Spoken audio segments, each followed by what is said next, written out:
So we're going to obviously keep this really casual. Feel free to interrupt with any questions. We're going to have it pretty conversational, and we'll have some extra time as well at the end to chat.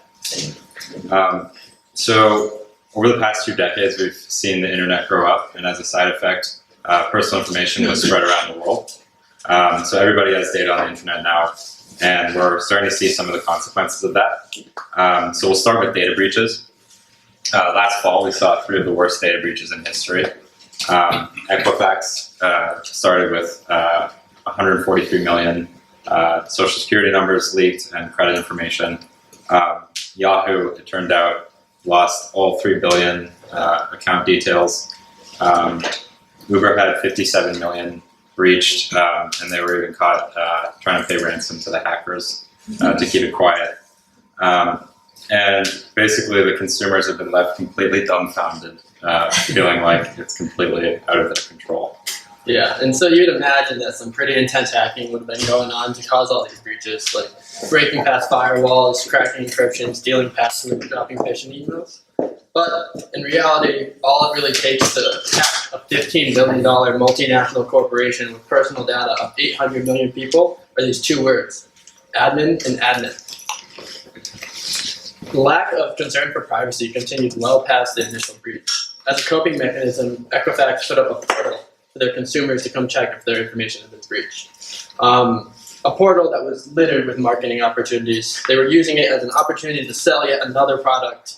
But it turned out that the initial use of the portal didn't even work for its intended purposes. In fact, the portal was returning random results. There were people that were filling out completely arbitrary information, and it was indicating that that person had been hacked. Not only that, but it also provided another opportunity for phishing attacks. Hackers were putting up mock Equifax websites and hoping that ignorant people would come, put their personal information into the website to check if they were hacked. So to give some benefit of the doubt to Equifax, you would think, hey, it's really not the easiest thing in the world to protect against a phishing attack. Did they really do anything wrong? But wait, the company's verified Twitter profile was tweeting the wrong links. Instead of linking people to EquifaxSecurity2017.com, they were sending them to SecurityEquifax2017.com. Like, first of all, isn't SecurityEquifax2017.com like already fishy enough? And second of all, like, how did they send the wrong link? These tweets were up for over a day. All in all, it really showed how little the company cared about privacy, especially for respecting an individual's privacy. So who is Equifax, and why do they have all of our data? So Equifax began in a Tennessee grocery store over a century ago in 1898. The brothers who owned the store compiled a list of customers they considered to be creditworthy, and they would share that with other business owners in the town for a small fee.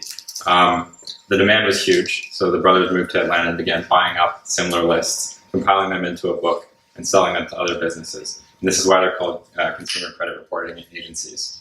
So then, around 1970, the U.S. government, in response to consumer demand for more transparent and fair credit reporting, created the Fair Credit Reporting Act. And this was largely because they started computerizing and digitizing their records, and the result of it was a lot more people started getting denied loans, denied insurance, because there was a lot more information available, and there was more reasons to decline people. So after being fined a lot throughout the 70s, they changed their name to Equifax to shed their old reputation. And Equifax and other credit reporting agencies fall under a larger umbrella category of companies called data brokers. Yeah, and so what is a data broker? A data broker, or an information broker, is a class of non-consumer facing companies that collect massive amounts of personal information and they sell it on the market. So in a previous project we were working on, we were actually helping people opt out of data brokers, and here's a little video that we had built just to describe the process. Is privacy dead? Well, we all know our personal information is for sale, right? Your browsing history, your home address, the things you're interested in, where you work, how much you make, and your entire financial history. How is that even possible? Data brokers, often described as the biggest companies you've never heard of, buy information about you from the apps you use and sites you visit. They dig through public records, customer databases, and social media websites. Then they compile all this information into a dossier about you and sell it to any business or agency that's interested. To be clear, this is all perfectly legal in America. In fact, the law is shifting in favor of more data trading and less privacy for individuals. So how can you protect your privacy in an unregulated market? Transcend is a new company that will help you gain control of your data. Yeah. And then we pivoted. Yeah. So, yeah, Equifax is really only the start of this entire industry. It's a pretty interesting industry, and it's really not filled with a lot of brand name companies because it's not because it's an unprofitable industry. It's because these people are selling your data without your consent, and so they kind of want to stay out of the limelight. There are approximately 4,000 companies in the U.S. that can be labeled as data brokers. These kind of companies range from things like credit bureaus like Equifax to people finder websites to market research firms and many, many more. They range from these big multinational corporations to super hyper-localized providers that like focus on like a single town or a specific piece of like data. Some of these corporations even reside completely offshore. So they collect and trade information such as social media presence, website clicks, API hits, email tracking, list brokering, predictive scoring, online and offline data. Most of the workings that they do are unregulated. Like the people like Equifax will get regulated by the Fair Credit Reporting Act, and anyone that's handling medical data has to comply with HIPAA. But other forms of list brokering have no regulation whatsoever. And so an interesting and concerning part of this industry is that the tail of companies is extremely long. There are only a couple really big brand name companies, but there are tons of mid to small size companies, and they all trade data with each other. And this is what's known as the affiliate storms, where like there's you'll have a single provider that has one massive backend, and there'll be hundreds of companies that all plug into that backend and have a front end that just displays the information in a different way. And this becomes increasingly important when a consumer wants to opt out of this kind of processing. So one part of it is called list brokering, and it's particularly sketchy. So for some brokers, no list is too obnoxious to sell. For example, dementia sufferers list was sold and is bought by scammers who telephone people with dementia and scam them out of tens of thousands of dollars. Everything from home addresses of police officers to like any kind of medical condition. You can buy a list of people, their home addresses, and their phone numbers. So let's say you didn't want to be on one of these lists. How would you go about opting out? So it's basically impossible, which is what we found from our last idea. So basically, when you can find an opt-out form, it's something that looks like it was built in the 90s and asks for very intense personal information, oftentimes your social security number. And then, again, there's 4,000 of these brokers and there's no central list. So you may be able to opt out of like 5 or 6 or maybe even 2,000, but they have more and they all trade with each other. So if you opt out tomorrow, the next day they can buy all of your information again. So this is also where to find the opt-out in the privacy policy of the first website we looked at, people finders. So yeah, it's effectively impossible. And then the funny thing is, there's no legal obligation for them to actually offer opt-outs. So what that also means is that when you're opting out and you're putting this information in, they can sell that data. So they can sell it before they even opt you out. So it's really just like it's an impossible thing at this point without new regulation. And they can sell it to anybody who comes along with money. Correct. Yeah, like we've gone to some of these companies and like, hey, can we get some information? And then they'll be like, what are you using it for? Oh, we're gonna give it to the consumer. They're like, oh, wait, no, we can't sell it to you anymore. That was the only line, yeah. That is it. Yeah. But yeah, and so like what companies use these? Well, like almost every large company is using data brokers in some form, whether it be for customer acquisition, amassing offline data. And it's also really difficult to figure out exactly which companies are using data brokers. Like most of them won't disclose it because it's normally a bad PR look. Mm-hmm. So yeah, Facebook in 2014 announced that they were buying from data brokers to get a better picture of your offline life. So speaking of Facebook, Facebook hit the headlines this week as part of a quote data scandal associated with Cambridge Analytica. So it was discovered that Cambridge Analytica had access to 50 million Facebook profiles, and so people are asking questions about, okay, how is it possible that Cambridge Analytica could do this? And obviously, Cambridge Analytica is the company that helps sort of, they use data science for political preferences. Mike will talk a little bit more about. Yeah, so this whole scandal was a bit interesting. And so it's Cambridge Analytica were using Facebook as a vehicle to conduct their market research in order to power their micro-targeted advertising campaigns. And so researchers in 2014 were using personality surveys and were getting people to download apps, which would then scrape their information from their Facebook accounts, including information about their friends. This was activity that Facebook had permitted at the time, but has since banned. And most people were unthinkingly connecting their Facebook account. Of the 50 million profiles they collected, only 270,000 had actually given proper consent. And oftentimes, one person would leak the information of hundreds of their friends when they would do a form like this. And so they acquired all this information, and the goal of the study was to find silly correlations between people's habitual tendencies and their political preferences. They were searching for latent voter trends and behavior triggers that they could use in their advertising campaigns. They differentiated people by 5 traits and used those traits to interpolate and categorize people into 32 different groups, which they used for the campaigns. And a good example of something they found was a strange correlation between anti-Semitism and Kit Kats. People who like Kit Kats. Yeah. And so once they had a good understanding, of these correlations, they were able to use the Facebook advertising platform to test their algorithms and see how far their influence could reach. And so they're a pretty interesting company. It's a company that combines politics with data science and intense market research. And it's hard to strictly claim that everything they're doing is illegal, but some of the methods they're using are undoubtedly shady, and it's such as ignoring consent and using these deceptive tactics to collect this information. And another interesting thing is the parent company of Cambridge Analytica, the SCL Group, has won contracts with the U.S. State Department and is even trying to work with the Pentagon. By the way, the co-founders of Cambridge Analytica are Steve Bannon and one of the Renaissance founders. Awesome. Yeah. And so the effect of this was pretty crazy. Not only did Facebook drop 7% yesterday and 3% today, but FANG was down $72 billion in market cap in a single day, simply because Facebook led the trend.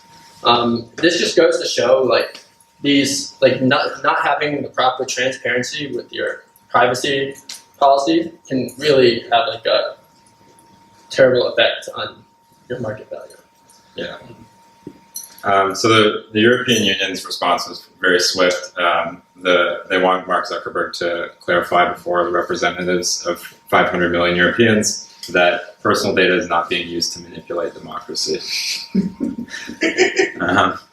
There's also talk about the FTC investigating. This is as of an hour ago. But if history tells us anything about the American policy, not much will happen. And on the other hand, Equifax is totally getting a break. They've almost recovered their stock entirely, partially because the U.S. government has passed some new laws that make it harder for consumers to sue Equifax in the wake of this data breach. And Equifax has also claimed that they've lost no clients as a result. As I said, this is kind of a large trend in American policy toward data protection. In fact, last year there was a bill that was passed that allows internet service providers to sell browsing history. And of course, the repeal of net neutrality, which means that broadband is no longer a public utility, even though every household in America paid $2,000 toward the $200 billion infrastructure investment in the 90s for fiber optic infrastructure. Yeah, so when it comes to privacy, are Americans screwed? Is there anyone that will step in and help us? So possibly the European Union. They actually may be the ones introducing data protection. So the GDPR is kind of the new sheriff in town, aka General Data Protection Regulation. And what it means is that European citizens get much more control over their personal data. And for any business worldwide who fails to comply with the new European citizens' rights, the EU will impose fines of up to 20 million euros or 4% of global revenue, whichever is higher. And so to give a bit of background, Europe's always had a bit of a different stance than America in terms of data privacy and security. Starting in 1995, the European Data Protective Directive was established, and the idea of this was to regulate the processing of personal data in the EU. The directive established concepts like collecting proper consent before processing, sharing personal data required consent as well, and they also allowed consumers to rectify and hold corporations accountable for their practices. This directive really encapsulated a big sentiment difference in the way Europeans think about their privacy compared to Americans. And the increasing influence of multinational corporations in Europe has spawned them to take this initiative to the next level, and that is what GDPR is. Yeah, so let's talk a little bit about what the new rights are for Europeans. So they have the right to be informed about all of the data that's being collected in your organization. They have the right to access that data itself, so they can see the raw data in machine-readable format. They have the right to update it if there's any record that's wrong, and they also have the right to be forgotten. So they can say to any company, delete all of the data you have about me. And so that's a huge problem for companies right now to actually get the infrastructure in place to do that. And then there's a whole laundry list of other things. Another of which is called data portability, which means that a European citizen could go and say, hey, Spotify, take all of my music preferences and send it to Apple Music because I'm switching services. And it has to be in a common machine-readable format. Yeah. And so some other business obligations that come along with this are you, as a business, if you have a data breach, you have 72 hours to announce it, and you have to notify any individuals that were affected by it. You must be able to prove that your company is instilling privacy by design. That means every single office in your company needs to be working together to prove that you're taking privacy seriously and that the information you're collecting is properly secured. You must map out where all the personal data lives in your corporation, and you also have to justify why you are holding that information. And lastly, in many cases, you have to have a data protection officer and a corporate representative that resides in the EU in order to respond to the European legislators. This only applies if you have European customers, right? Yeah, you have to have any kind of European data. Otherwise, it doesn't matter for you. Also, European employers have these rights as well. Okay. But it still applies even if you have no business entity in Europe, you're not operating in Europe, right? Yeah, only if you have data of European citizens. So you don't have to have a location there. You just have to have European citizens because it's their right. Is there?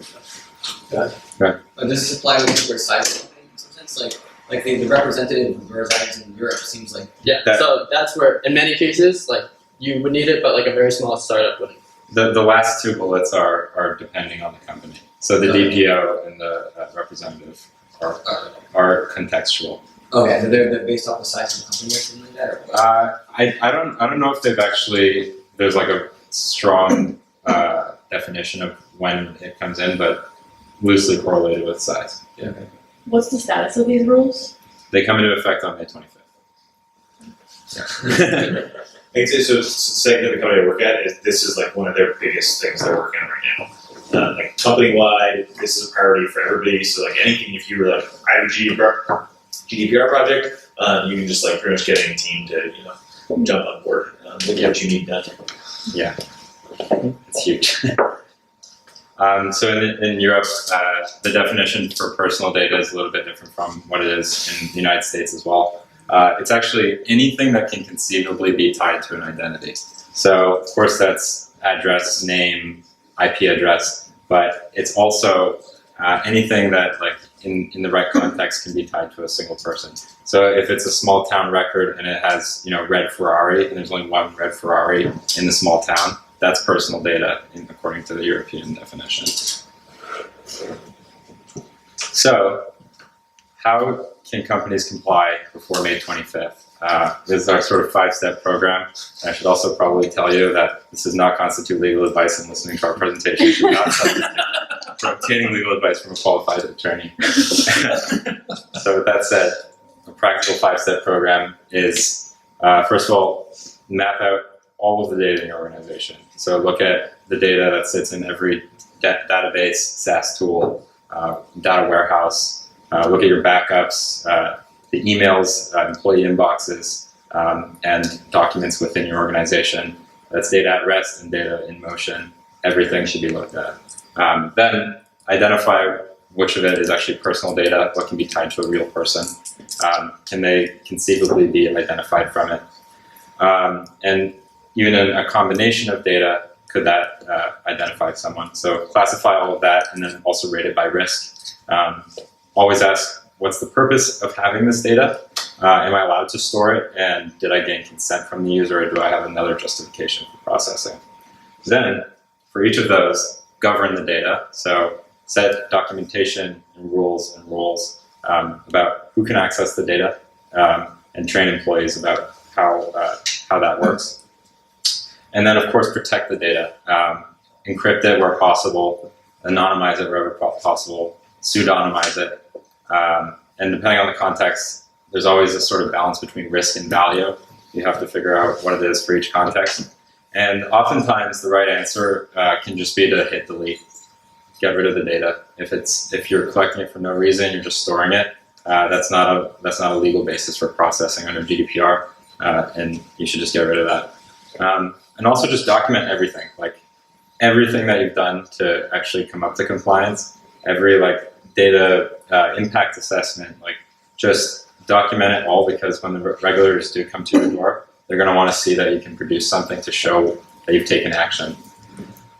So yeah, companies are racing to get this done by May 25th when the law becomes enforceable. Yeah, and it's quite difficult. A single database is even hard to map out.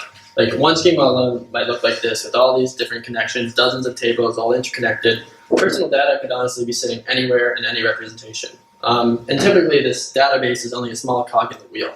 You might have some massive infrastructure going on, and this database might feed into 12 different other sources that are all processing data simultaneously. The entire transfer network of information needs to be documented, and the security needs to be locked down. If everyone in your organization has access to all of the data, then you're probably doing something wrong. So most companies are taking this step by step by step, and everyone's kind of freaking out. But they could also just use software, and there's some companies like Big ID that will help you sort of grok your internal databases and generate maps of person identifiable information. So that's what happens before May 25th. Which company is that? Big ID. After May 25th, it's another game. So that's when you actually have to start handling these data requests. So to fulfill a request, there's data that sits in almost every department in your organization. So you have to be able to access or delete data sitting in databases, anything that you log, backups, cold stores, personal data that's sitting in emails, Word documents, HR tools, any kind of SaaS tool, marketing analytics software. So again, this is basically what companies, how they feel. Or again, they can just use software. And this is kind of where Transcend comes into play. This is what we're working on, is a solution for data subject requests. So what we give companies is privacy dashboards that sit at privacy.yourcompany.com. It explains all the everything that you collect data for, why you process it, and it uses a lot of trade messaging to reassure your clients and regulators that you take data protection seriously. It also has your GDPR data intake request form. So this is where consumers can come and actually make the request, otherwise they have to go through customer service channels. And we have an admin dashboard that's hooked up to all the requests come in, and then we actually distribute a series of automations as soon as that data comes in. So you can connect a bunch of data silos, and it kicks off integration, all of our integrations, So Segment, Office, G Suite, Dropbox, and all of your databases. And it actually compiles the data or erases it. And yeah, that's all we got. So if you have any questions, we'd love to chat. So is it a feature also of what you're working on that if I were an EU citizen and wanted to know what all of the data is around me, would you be able to, or do you think that eventually you'd be able to tell me, like, show me a web page where I can see all of the different companies that have data on me, for example? Yeah, that's eventually going to be the goal. First, we're installing on the companies, and then eventually we'll have the ability to actually give you an account as a consumer, and then just links to all of our dashboards. Okay. What's the stance on sort of on data derived from sort of whatever the primary sources are? Like if you have something that's no longer sort of directly personally identifiable, but you have a model, you have like some aggregate statistics, you have something that was derived from personal data. Like what's the threshold to decide like, okay, like if this person requests deletion, I need to change this thing versus I can probably leave that thing alone. Yeah, so two things. So first of all, if they can't be conceivably identified from it, then you don't need to worry about it. You don't have to delete that. It's not like you have to update their model if it's like an aggregate sum to say like -20 or something, if like that was their data point. But you also have to think about, in the first place, did I have consent for the data that went into the aggregate model? So like even before that step, that's something that you'd have to think about. Is this something where do you kind of know what the standard that they want to use is? Like, is there something where they like intend to apply a differential privacy standard, or is it just kind of like if it seems reasonable that they're not identifiable, that's good enough? So we're going to see what the jurisprudence, how it gets set. A lot of companies are, everybody has their own interpretation right now. I think at least in the first year, we're going to see a lot more of the latter. So just sort of like a reasonable, they're going to sort of eye it up and figure out like, is this appropriate or not? And also something important to know is like a lot of it is going to be context of like why they're auditing you. Like there is going to be some random auditing, but a lot of it is going to be triggered by data breaches. So if there's any kind of data breach, or there's a series of consumer complaints saying, hey, they're not fulfilling our data requests, then the auditors will go in. Yeah. What about the data brokers, because they tend to operate in the background and don't want to be seen?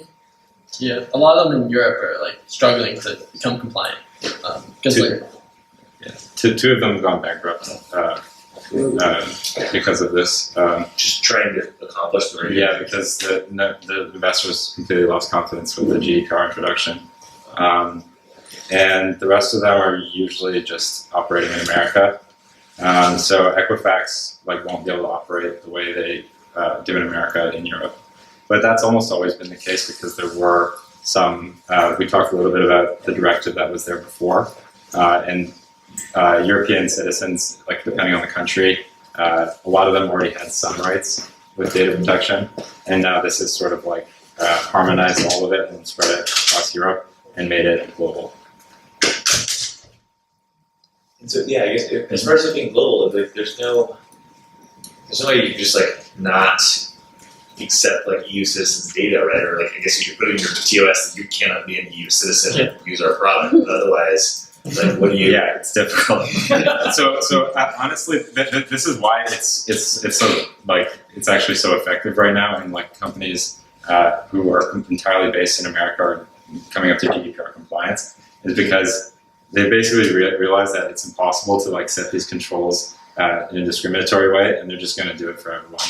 So we're going to have a privacy dashboard. If somebody wants their data, we'll give it to them, as long as we can verify their identity. We're not going to get them to show them your passport, right? And then also there's so many cases where you could have European data. So if you're an American company, you don't even serve European customers. If one of your employees is a dual citizen, technically they still have those rights. How does this apply to let's say that you're a search engine and you've spidered the web, and there's a web page with an address in it, and it's an address of an EU citizen. Is that, I mean, it is identifiable, so I assume, would it be covered then, or is there an exception for certain cases like that?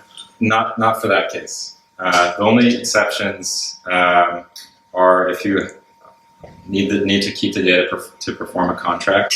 So that would be like a bank. You couldn't tell a bank to delete, my debt history or like my criminal record.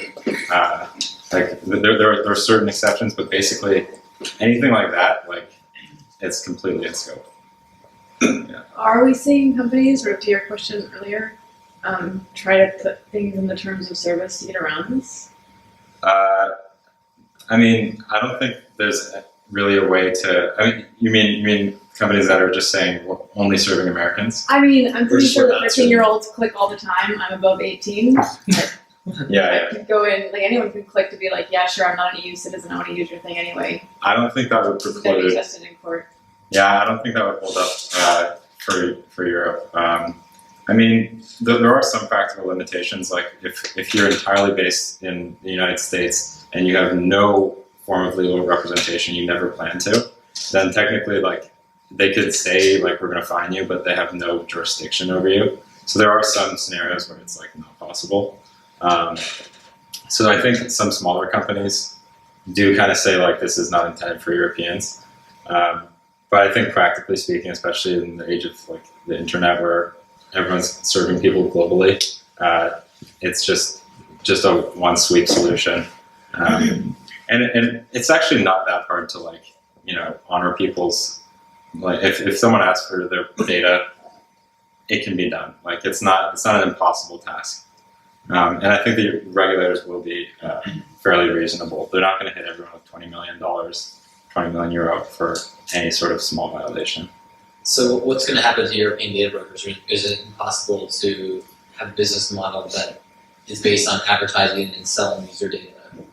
So advertising itself isn't a problem. It's just the way they get consent to use the data. So I don't know if you go on any sort of, like, European-based company, you'll see, like, a cookie consent banner pop up, and you have to explicitly like, everything's opt-in now. You can't, like, there's no default opt-in that you can opt out from. So people are trying to, like, implement methods of actually gaining consent, but for, like, actual European data brokerage, isn't a consent-based thing, and it's, like, third-party data trading. Yeah. They're like really screwed. So now companies have to rely on advertising in their own platforms. They can't. First-party data is how it's moving. Yeah. So, like, Third-party data the way advertising might work is, like, so you have someone come to your website and you're like, so first can I collect your information? You get consent for that. And you're like, okay, now can I use your information to put you in, like, a target group? Then you get consent for that. Then now can I use your target group to send you ads? You get consent for that. Then can I can I use your information and make it available to other parties? Then you need consent for that. So it's, like, becoming a longer and longer process. You can't just have one checkbox. Like, you need multiple. Yes, and as a committed Facebook, how would they operate if that's the barrier to entry for them to be able to do what they do with their data? Facebook, like, when you agree, you have to explicitly. So they just have to be explicit about what data they're collecting. That's basically the baseline. Something like, cookie opt-in there's, like, certain, like, differentiations, but Facebook is fairly explicit. Like, you upload a photo, we're going to store that photo. And, like, a good example that already exists is, like, if you go to Google's terms of service or whatever and you want to say, I don't want to get targeted advertising, they have, like, a pop-up that will come up and be like, if you opt out of this, then we're not going to be able to give you highly tailored content, blah, blah, blah, blah, blah. And for most people, that actually stops them from doing the opt-out, because they'll be like, you know what, I'm okay with this, and they won't do it. Yeah, 90% of people who went to the Google opt-out page after reading, like, the description of how it'll change the service, left the page without opting out. So yeah, there's a way to do it. It just has to be explicit. Can you say something like where if you opt out, then you just don't get access to the service? Yeah, absolutely. So Facebook could say, like, you just can't use Facebook if you, like, opt out of this. Yeah, there's obviously, like, sort of a set of things that like will make the service work or not. So everyone should just be using their judgment. You know, like if it's like implicit tracking of like, you know, your click stream, that's not as necessary, and that should be like an actual privacy control. But if you say, I don't want you to store my photos anymore, then they can just say, okay, like here's how you delete your account, and we'll actually wipe all that data. But like you can't use the service without certain consent.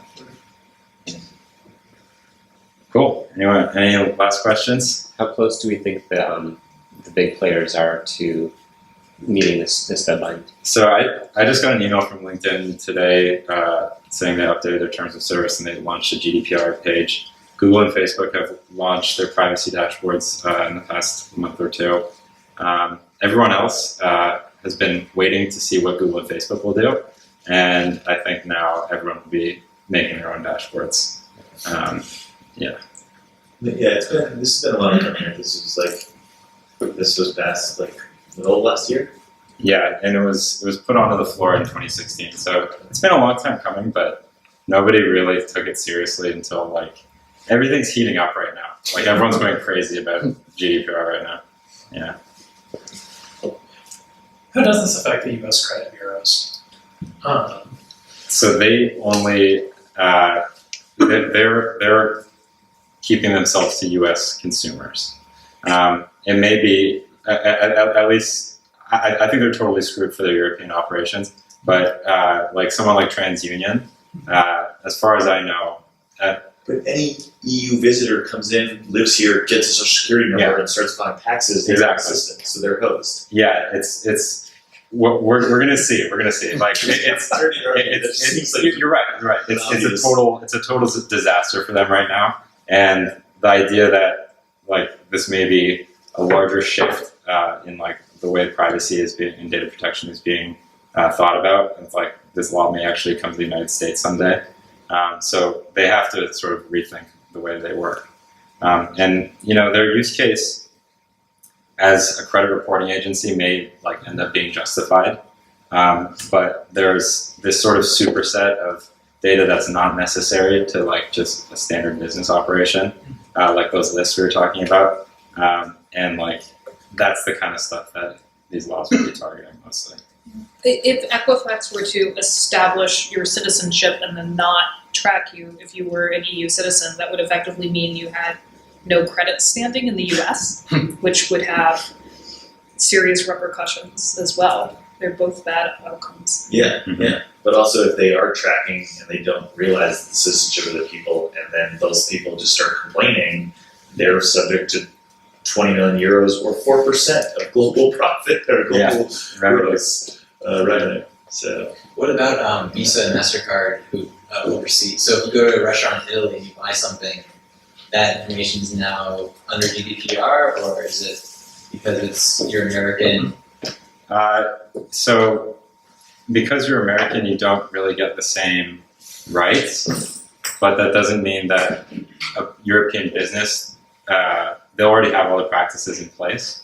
So I honestly, it depends which company, but a lot of them would probably respect an American's request for data. Because if you're based in Europe, you're going to be doing the sort of like full-scale end-to-end solution. And as I said, like a lot of companies are just they're not going to discriminate based on European or not, because it's just not practical. So how are European banks going to be able to figure out who they feel safe issuing a credit card to in Europe? So there's a lot of there are exceptions to the law. So I actually am not entirely sure how credit reporting works, but I would imagine that they can use one of the legal bases for processing, which is obligation to fulfill a contract. So if they have a contract with the bank, and maybe there's like some sort of government contract as well, then credit reporting maybe. Know whether you've like failed to pay your credit. Exactly. Card the bank, right? Exactly, and so that would be exempt. Yeah. You couldn't delete your debt. In the same way that like your criminal record, like you can't just delete or just like you don't really have control over certain pieces of data value. Actually, one other question I guess would be, what happens with like news? with new. Because I know under other interpretations of the right to be forgotten, there have been cases where people have tried to get newspapers to delete stories from their archives. That's a good question. That was held up as not being legitimate. Yeah, that was my understanding, but I'm wondering if the Yeah, GDPR has any influence on this. I don't know. I don't know for that one. Sometimes, so actually, there is kind of like the sort of blackjack legal basis for processing, which is like it's something. It's just called like legitimate use, and so this is where a lot of the jurisprudence is going to be set. Got And so they've kind of created this like sort of nebulous space where a lot of companies like credit bureaus are trying to sort of like pigeonhole all of their justifications into legitimate use. And that's how marketing will actually be able to apply. But it's treacherous territory because you don't really know what the regulators are going to do. And in that scenario, you just have to use your judgment and evaluate the risk. But and even in the cases where like the Equifax will get to keep the data they have, they still are under much harsher rules for protecting it and making sure it doesn't get breached and all these other things, right? Mm-hmm. Oh yeah. So there's still some advantage there. You can't try to hide from a breach occurrence. Like, you can't come out 3 years later. Yeah, which it usually does. So just something Can't you just pay off the guy who actually? You can try. I thought you were about that. Yeah, didn't work out. I was talking to one of you, I think it was Ben, about what you got like electronic citizenship. Oh yeah, Estonia. yeah. Estonia. So this is kind of off topic, but Estonia is. We actually have slides for this. So Estonia is really cool the way they sort of deal with data, and they have this sort of like totally digitized blockchain government thing going on. And they're actually issuing e-residencies to anybody in the world. You don't actually have to be in Estonia, and you can start a business in Europe. And so They've had things like online voting, and you can pay your taxes all online since like 2001, 2000. yeah, they had like blockchain in 2008. And this is a pretty, like, it all runs on this thing called the X-Road, which is basically like an individual, through this ID card that they have, all of your personal data is synced to this card. And like, say you're like in an accident, and like you're in an ambulance. The ambulance can take out your card and like put it in and pull up all your medical records immediately. And that pull is documented on like the public blockchain, so that you know that someone is accessing your records and everything's documented. And they have a really cool video. We were prepared for that question. Running a modern state is a data-centered endeavor. Ensuring the functioning of the state requires administering very large quantities of data. Estonia lacks a centralized or master database. Data is stored where it is created. Each agency administers its own data separately, and data is not duplicated. At the same time, state authorities and agencies need data outside their purviews in order to function. How can authorities securely exchange important data? First, the data must be easily accessible by the authorities that are authorized to use it. Second, the integrity of the data must be maintained. No third party should be able to make any changes to the data while it is in transit. Third, the data must remain confidential during its journey. It must be protected from the eyes of unauthorized parties. The X-Road is a data exchange platform that fulfills all three of these requirements. The X-Road helps authorities make work processes more convenient. Many activities can be automated, which frees employees to deal with matters that require human involvement. For the state, the X-Road, above all, makes it possible for authorities to efficiently exchange data among themselves. The X-Road helps the state see the big picture of how different authorities are connected to one another. The biggest beneficiaries of the X-Road are, of course, the citizens. They enjoy the benefits of a better functioning state and save all of the time they would otherwise spend submitting papers and forms. Cool. Cool. Yeah, it's the future of government. It's legit. Is it open source? Oh yeah. Okay. Yeah, X-Road is. And the crypto's legit and it's done properly. Yeah, they've been running for like almost 10 years. They had one pretty big breach in like 2013, I think. Russia, they gave them a run for their money, and they shut down most of their systems. And it affected, like, it was a pretty big influence on like how things work today. But since then, they haven't really had any problems. Yeah, I think that was even before then. That was before that's what kicked off all this technology. There was a Russian hack that like shut down all of the banks and stuff, and it just like totally destroyed it. So getting e-residency with Estonia, does that give you no protections?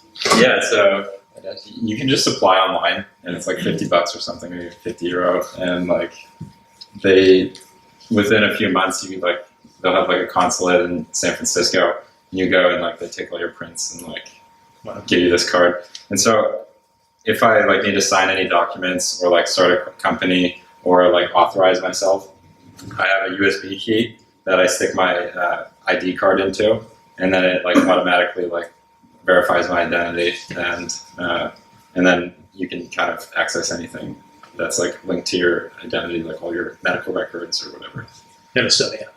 In Estonia, yeah, my Estonian medical records. Blank slate. Yeah. All right. Anything else? Cool. All right. Well, thanks, guys. That was really fun. Thank you. That's great.